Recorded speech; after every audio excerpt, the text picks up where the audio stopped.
আমাদের সফটওয়্যার থেকে পারচেস করতে গেলে এখান থেকে সাধারণত ভেন্ডর সার্চ করতে হয়, অথবা কোনো প্রোডাক্ট সেল করতে গেলে কাস্টমার সার্চ করতে হয়। তো সার্চ করার ক্ষেত্রে অপশন দুইটা আছে, একটা ডিরেক্টলি এখানে ক্লিক করে ভেন্ডর সিলেক্ট করা যায়, অথবা এখান থেকে কিবোর্ডে সার্চ করেও টার্গেট করা যায়। যেমন আমাদের এখানে ভেন্ডরের লিস্ট যদি দেখি, কয়েকটা ভেন্ডর তৈরি করা আছে। সাপোজ স্কোয়ার ফার্মা, SQ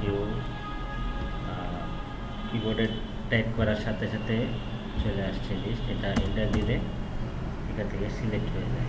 তারপরে আপনার প্রোডাক্ট সিলেক্ট করে সেল করার অপশন চলে যায়, বা পারচেস করার অপশন চলে যাওয়া যায়।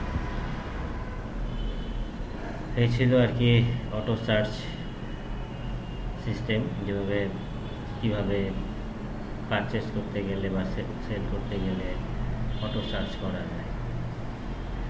Thank you.